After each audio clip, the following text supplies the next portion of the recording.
Buenas tardes, soy Rita Carolina Vázquez López, soy médico residente de ginecología de segundo año del Hospital 2 de Mayo. El día de hoy vamos a hablar sobre los tipos de cerclaje uterino. Bueno, el cerclaje cervical básicamente se refiere a una variedad de un procedimiento quirúrgico, ¿no? En donde se va a usar una sutura para reforzar el cuello uterino, ¿no?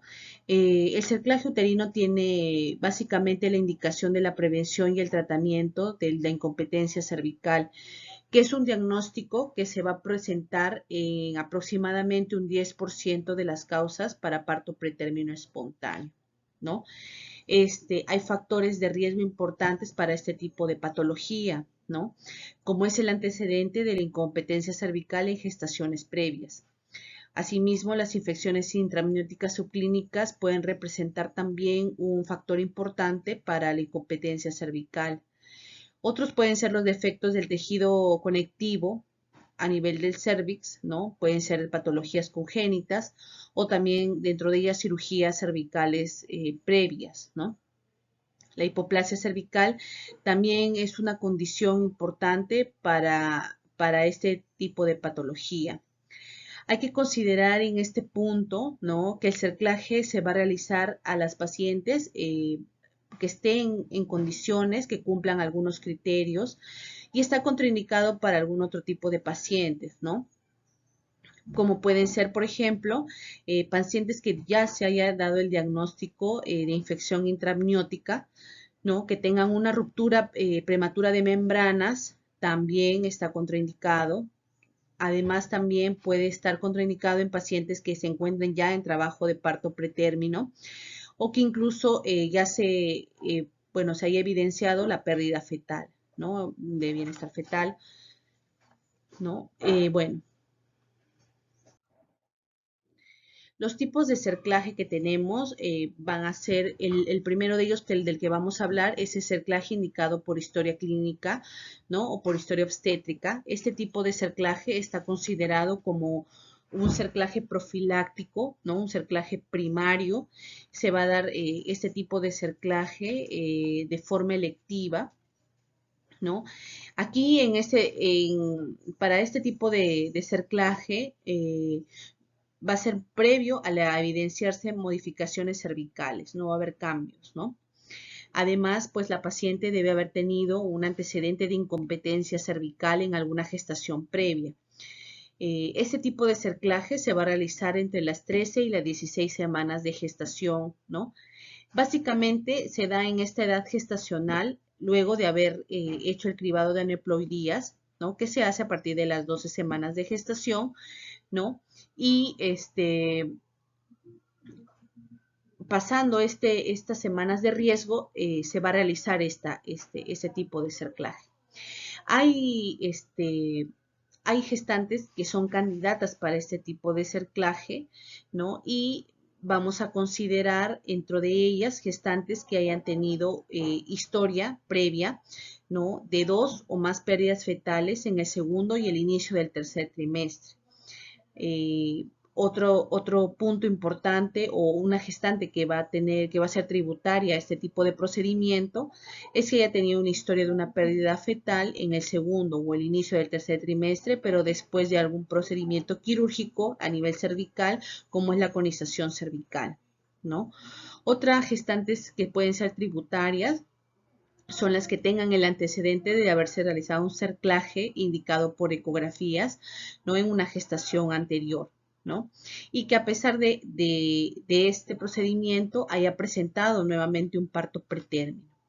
Estas son candidatas son pacientes que son candidatas a realizarse este tipo de cerclaje, ¿no? Actualmente es importante mencionar que no hay una evidencia científica, ¿no? Que pues condicione o que se dé el cerclaje en pacientes con bajo riesgo de parto pretérmino, ¿no? También en gestaciones múltiples no hay estudios que avalen que se dé un cerclaje por historia clínica en gestaciones múltiples.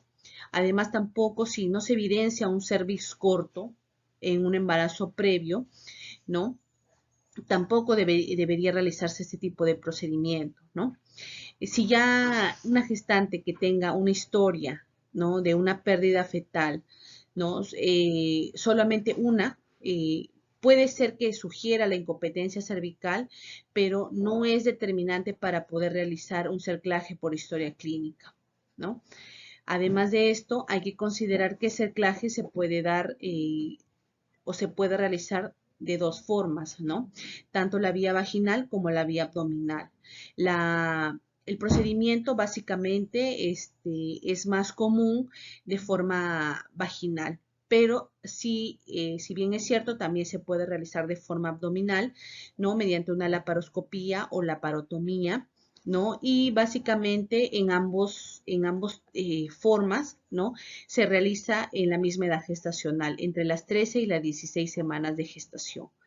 Entonces, eso es importante saber al momento de, bueno, de tener las candidatas, las pacientes que requieran ese tipo de procedimiento y en qué edad gestacional se debe realizar. Bueno, otro tipo de cerclaje es el cerclaje indicado por ecografía. Es un cerclaje secundario, el cual se va a realizar de forma terapéutica, ¿no? Básicamente, este tipo de procedimientos se van a realizar en gestantes que hayan tenido el antecedente de parto pretérmino, donde a través de la ecografía se va a evidenciar que la longitud cervical es menor al 25 milímetros antes de la semana 26, ¿no? Hay que considerar que también hay estudios donde indican que este tipo de cerclaje puede darse después de la aplicación de progesterona vaginal, ya que puede ser una alternativa eficaz para las mujeres que puedan tener riesgo para un parto pretérmino, ¿no?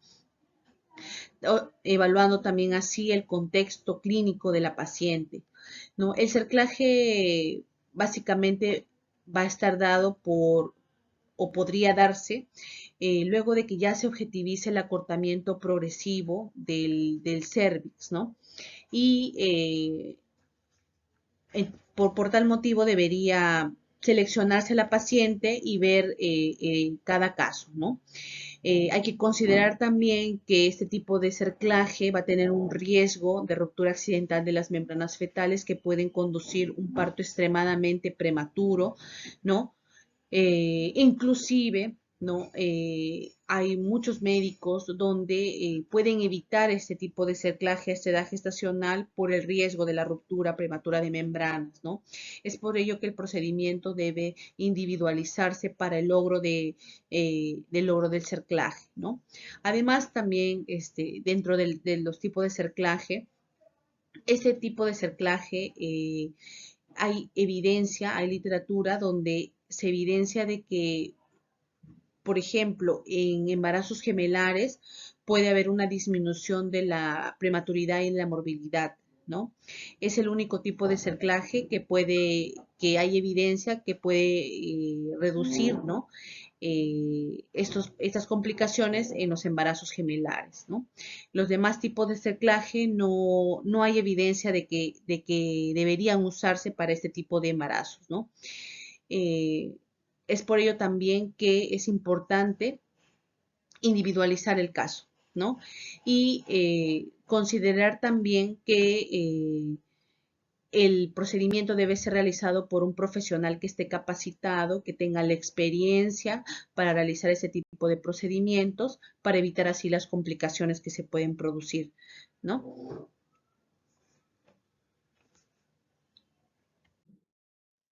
El cerclaje indicado por exploración física es otro tipo de cerclaje, es el último tipo de cerclaje, es un cerclaje terciario, básicamente este tipo de cerclaje es un cerclaje de emergencia, ¿no? Porque este va a estar dado por la exploración física directa de la paciente, donde vamos a evidenciar que hay una dilatación cervical que va a ser en muchos casos asintomática, ¿no? Se va a evidenciar que es de 2 centímetros.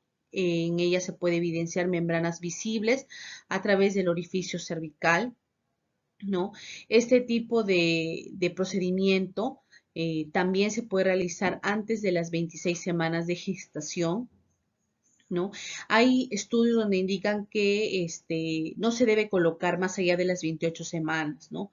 Entonces, y esto dado también a que en muchos países, bueno, ya desarrollados, hay mucha probabilidad de que pacientes con 28 semanas ya tengan viabilidad, viabilidad los productos, ¿no?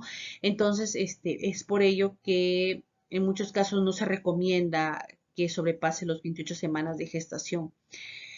Asimismo, también debe valorarse la realización de una amniocentesis previa al cerclaje, ¿no? Para descartar algunas patologías que hayan condicionado la amenaza de parto pretérmino o al trabajo de parto pretérmino, ¿no? El cerclaje también ha demostrado en este tipo de, en ese tipo, ¿no? Ha demostrado ser efectivo, ¿no? Y que a diferencia de las conductas expectantes que pueden tomar muchos médicos, ¿no? Como es el reposo y los tocolíticos, puede lograr ser más efectivo, ¿no? Entonces, es por ello que ese tipo de cerclaje te podría hacer en estas condiciones, ¿no? Como lo mencioné anteriormente, también es importante que la paciente conozca del caso, conozca los riesgos, las complicaciones que se pueden producir en todos los tipos de cerclaje, ¿no? Y aparte de conocer, de tratar de que la paciente sepa que este procedimiento se llevaría a cabo para la viabilidad del producto y lograr así un embarazo, ¿no? Que llegue a buen final. Bueno, la importancia de este tipo de conocimiento como es el cerclaje, ¿no? Hay que conocer que el efecto del cerclaje cervical como intervención es importante, pero claramente no es la solución a un problema de nacimiento pretérmino, ¿no? Esto quiere decir que básicamente hay que saber los motivos, la causa, hay que hacer diagnóstico diferencial, ¿no? De por qué motivo fue o por qué se dio este nacimiento pretérmino, ¿no? Y considerar dentro de ello la patología más importante que es la incompetencia cervical. Es importante también que nuestro esfuerzo debe estar puesto en la prevención a todos sus niveles, ¿no? El conocer a qué edad gestacional debemos realizar este tipo de procedimientos, ¿no? Que conozcan en todos los niveles, en el nivel primario, ¿no? También las condiciones y los factores importantes que conllevan a que la paciente tenga un nacimiento pretérmino y que puedan derivarlo a un establecimiento de mayor resolución en el momento oportuno para realizar este tipo de procedimientos como es el cerclaje, ¿no? Hay evidencia también expuesta que hay que considerar los factores de riesgo, además de la medición del cervix, ¿no? Sobre todo para predecir el parto pretérmino, ¿no? Que estas gestantes van a tener. Y determinar así también las estrategias terapéuticas en la prevención del parto, ¿no? Conociendo los factores de riesgo y teniendo en el momento oportuno una ecografía en las gestantes, podemos conocer así cuáles son las pacientes candidatas para este tipo de procedimiento, ¿no? Con ello también, como lo mencioné en las diapositivas anteriores, disminuir la morbimortalidad neonatal, ¿no?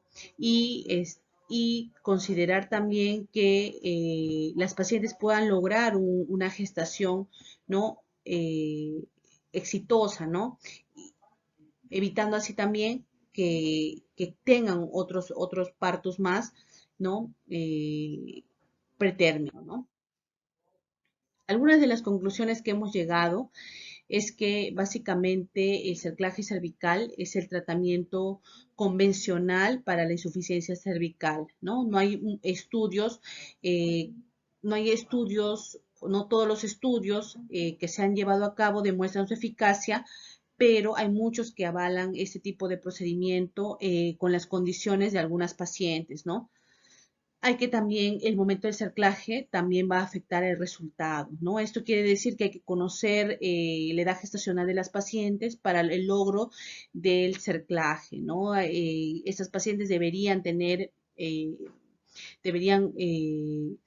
ese procedimiento en la edad gestacional que antes hemos mencionado, según el tipo de cerclaje que vamos a realizar, ¿no? Según también la exploración física y la evaluación de la paciente, ¿no? Hay muchas guías que van a informar que los nacidos vivos van a llegar a un 70 a un 90% después de un cerclaje indicado por historia clínica, ¿no? Mientras que también el examen físico, ya donde se evidencia los cambios cervicales y el prolapso de membranas, va a tener un peor resultado, ¿no? Pero no por ello no debería evaluarse a la paciente para que sea candidata también a este tipo de procedimiento, ¿no? Bueno, eso sería todo. Muchas gracias.